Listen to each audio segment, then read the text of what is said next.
میں نے مرزا محمد علی جیلمی کا جو رد ہے وہ اصولی کیا ہے. اگر آپ جزوی طور پر رد کریں گے تو کراچی سے لے کر لاہور اور پشاور تک مولویوں کے ساتھ کھیل بنی ہوئی ہے. وہ ان مولویوں کی باتوں میں سے کمزور باتیں نکال کر ان کا مذاق اڑانا شروع کر دیتا ہے. مرزا محمد علی جو جیلمی صاحب ہیں ان کو دلیل کی ضرورت نہیں ہے, ان کو دماغی علاج کی ضرورت ہے. اور کالجوں یونیورسٹیوں میں پڑھنے والوں مولویوں سے بیزار لوگوں ذرا اپنے مردے کا جائزہ لینا.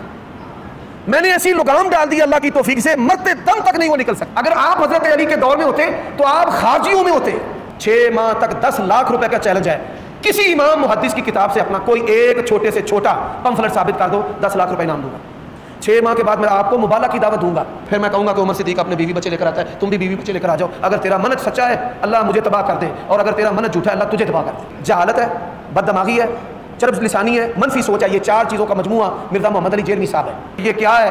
یہ جھوٹا نہیں ہے, یہ تو چھوٹا سا لفظ ہے. یہ مذہبی دجال ہے. بخاری کا نام لیتا ہے, مسلم کا نام لیتا ہے. اچھا بخاری مسلم کا نام قادیانی نہیں لیتے. یہ کوئی امت کی خدمت نہیں ہے.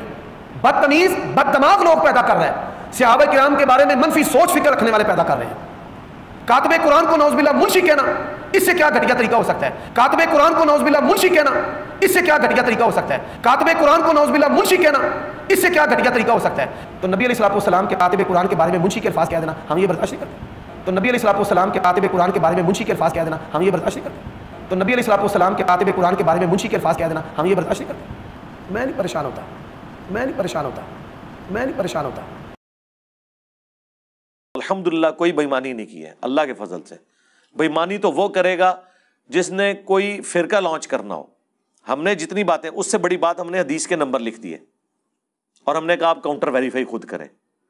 کسی کو الفاظ کے چناؤ میں ایشو ہے کہ یہ لفظ نہیں یہ ہونا چاہیے تھا, تو ٹھیک ہے آپ اوریجنل ٹیکسٹ کو فالو کریں, یہ آپ کا رائٹ ہے. آپ کہتے ہیں اس کی بجائے یہ لفظ ہوتا, ٹھیک ہے آپ کا رائٹ ہے.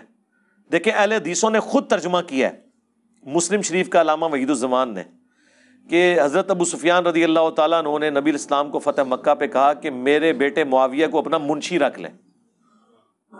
انہوں نے میرے خلاف کلپ بنایا کہ حضرت معاویہ کو منشی کہہ دیا. اندازہ کرو, وہ تواڈے ابے نے لکھی ہے, ترجمہ موجود ہے. وہ نہیں, اس کی بجائے آپ کو کہنا چاہیے تھا کاتب. یار منشی لفظ کوئی نوٹوریس ورڈ نہیں ہے. آج بھی منشی کی ایک بڑی ویلیو ہوتی ہے. سیٹ کے بعد منشی ہوتا ہے سب کچھ, وہ سارا ریٹن ریکارڈ رکھا ہوتا ہے. اس کو آپ نے نیگیٹو ورڈ کیسے شمار کر لیے جبکہ ترجمہ آپ نے خود کیا ہوا تھا.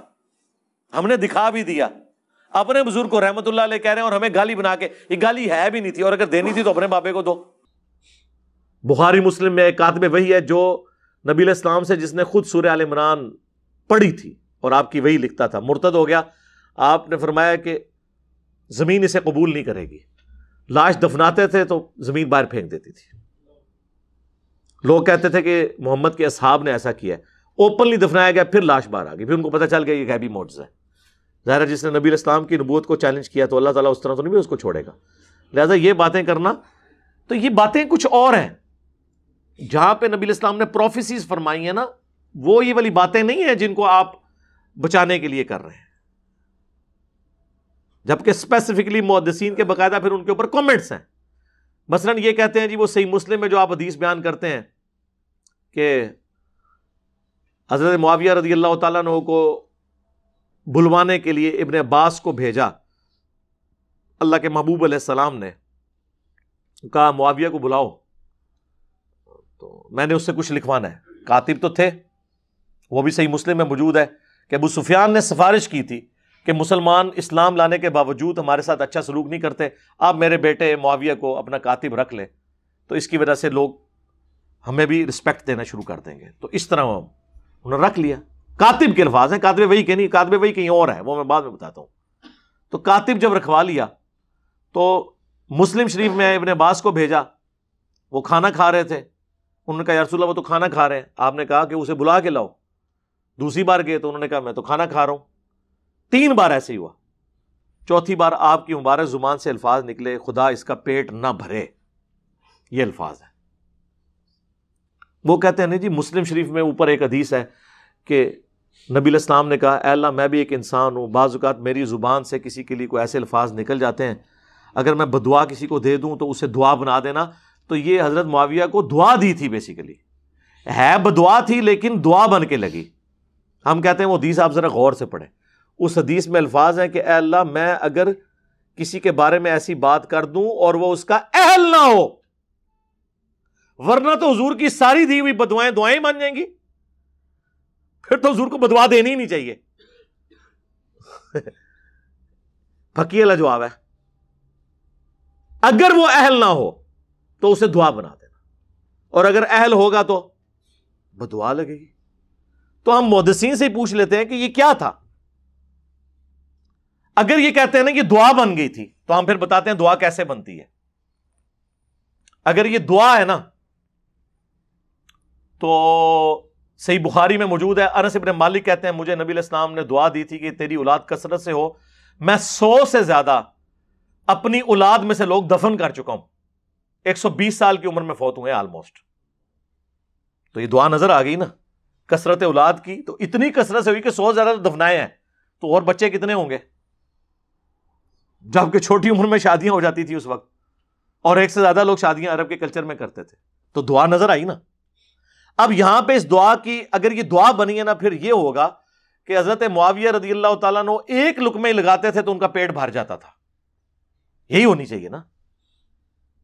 یہ خدا اس کا پیٹ نہ بھرے، اس کا الٹ کیا ہوگا کہ تھوڑا سا بھی کھا لے تو اس کا پیٹ بھر جائے، یہی ہونا چاہیے نا۔ یہ دعا تو پھر اس سے ہی بنے گی، ریورس بنتی ہے نا۔ کسی کا کھانے کے باوجود پیٹ نہ بھرنا، یہ تو بدعا ہی ہوگی نا، وہ ریورس ہوتا ہے اس کا۔ دعا بن گئی تو پھر تو یہ ہوگا کہ وہ تھوڑا سا کھاتے تھے ان کا پیٹ بھر جاتا تھا۔ تو جناب آپ کتاب الاوائل کھول لیں، امام ابن ابی عاصم کی کتاب، یہ پہلے 300 سال میں مسلمانوں کے بڑے محدثین میں سے ہیں، اہل سنت کے ائمہ میں سے ہیں۔ انہوں نے باقاعدہ وہ ساری روایتیں جمع کی ہیں کہ کتاب الاوائل کے جو کام پہلی دفعہ ہوئے اس میں انہوں نے یہ بات بھی نقل کی کہ اس امت میں سب سے پہلے جس نے بیٹھ کے خطبہ شروع کیا وہ حضرت معاویہ رضی اللہ تعالیٰ عنہ تھے، کیونکہ ان کا پیٹ بھر چکا تھا چربی کی وجہ سے، اور یہ روایت المصنف ابن ابی شیبہ میں بھی موجود ہے۔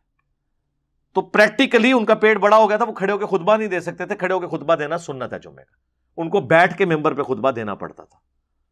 تو آپ کیا سمجھتے ہیں یہ دعا اسی طریقے سے لگی ہوئی ہے؟ اور پھر یہی حدیث دلائل النبوہ میں ہے، امام بیہقی کی کتاب میں۔ امام بیہقی نے ایک کتاب لکھی ہے 3500 احادیث پہ مشتمل، دلائل النبوہ۔ اس کتاب کے اندر انہوں نے نبی علیہ السلام کی غیبی خبریں نقل کی ہیں کہ آپ علیہ السلام نے کوئی پریڈکشن کی اور وہ اسی طریقے سے منوان پوری ہوئی۔ اس میں وہ لے کر آئے ہیں اس روایت کو کہ ابن عباس رضی اللہ تعالیٰ عنہ کو نبی علیہ السلام نے حضرت معاویہ کو بلانے کے لیے بھیجا، 3 دفعہ نہیں ہے تو 4تھی دفعہ یہ الفاظ نکلے، اور آگے راوی کے الفاظ ہیں کہ نبی علیہ السلام کی یہ دی ہوئی بد دعا، یا آپ اسے دعا کہہ لیں یا دعائے ضرر کہہ لیں، پوری ہوئی، اور پوری زندگی حضرت معاویہ کا پیٹ نہیں بھرا۔ یہ الفاظ ہیں دلائل النبوہ میں۔ تو محدثین تو اسے ادھر موجود ہے، کانا یکتب الوحی، وہ وحی لکھا کرتے تھے۔ یہ روایت کانا یکتب الوحی مسلم میں نہیں ہے، دلائل النبوہ میں، اور وہاں سے بھی آدھی پیش کرتے ہیں کیونکہ آگے تو یہ الفاظ لکھے ہیں۔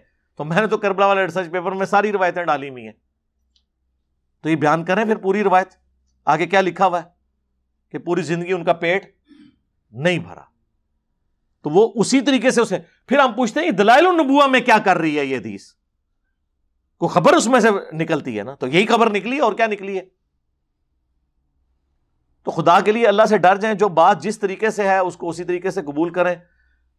خام خواہ اس طرح سے آپ کسی کو ڈیفینڈ کرنے کی کوشش کریں گے تو اس کا پھر رزلٹ کوئی نہیں نکلنا، سوائے اس کے کہ مسلمانوں میں انتشار پیدا ہوگا، اپنی کتابوں سے ان کا اعتماد اٹھ جائے گا، اور آپ اس طرح کی یعنی سوالات کر کے کہ جی وہ نبی علیہ السلام کو آپ ایک بندے کو بچانے کے لیے۔ اور مفتی احمد یار خان نعیمی صاحب جو گجرات میں بریلویوں کے بہت بڑے مفتی تھے، انہوں نے باقاعدہ ایک کتاب لکھی امیر معاویہ رضی اللہ تعالیٰ عنہ۔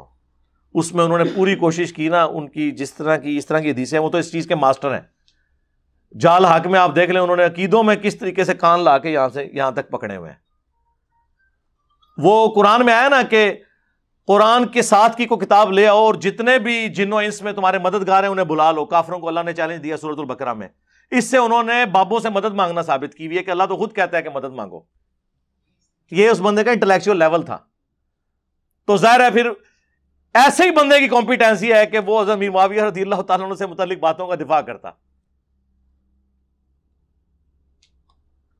اس نے اس کتاب میں اس کو ڈیفینڈ کرنے کے لیے یہاں تک لکھا کہ ہو سکتا ہے ابن عباس نے جا کے حضرت معاویہ کو بتایا ہی نہ ہو کہ حضور آپ کو بلا رہے ہیں, وہ خود ہی کھانا کھاتے ہوئے دیکھ کے واپس آ گئے ہوں. تو میں اس سے کہنا اللہ سے بندے وہ تہاڈا منڈا نہیں سی ہے, حضرت عباس دا منڈا سی تے حضور دا کزن سی, فقیہ صحابی. بخاری مسلم میں آیا کہ سب سے قریب بٹھایا کرتے تھے حضرت عمر ان کو. باقی صحابہ کہتے تھے ہمارے بھی بچے ہیں, ان کا تہاڈے بچے تھے, پھر اے بچے بڑا فرق ہے. حضور کی وفات کے وقت صرف 13 سال عمر تھی, لیکن بڑے بڑے صحابہ ان کے سامنے طفل مکتب تھے. ظاہر ہے دعا تھی کہ اللہ ابن عباس کو قرآن کا علم عطا فرما. صحیح بخاری میں نبی علیہ السلام کی قرآن کے علم کے بارے میں ان کے لیے دعا ہے. تو اس نے کہہ دیا ابن عباس نے, تو اس کا تو مطلب یہ ہے کہ نبی علیہ السلام نعوذ باللہ بغیر تحقیق کے ہی ابن عباس کی بات پہ اعتبار کر کے تو حضرت معاویہ کے بارے میں یہ بات کر دی. یہ تو بات رسول اللہ کے تک چلی جائے گی. تو انہوں نے ایک بندے کو بچانے کے پیچھے یہ کرنا شروع کر دیا. ہمیں کوئی شوق نہیں یقین کریں یہ باتیں کرنے کا, لیکن چونکہ ہماری پوری ڈاکٹرن ختم ہو جاتی ہے اس حوالے سے کہ ہم تو قرآن و سنت کو حجت مانتے ہیں. اب یہ تو نہیں قرآن و سنت میں ہم نے وہی حجت ماننا ہے جو کسی ایک فرقے کو سپورٹ کر رہا ہے. سب کچھ ٹوٹیلٹی میں دین کو لے کے چلنا. صلو علی محمد و آل محمد, اللہم صلی علی محمد و علی آل محمد و اصحاب محمد اجمعین الی یوم الدین, آمین.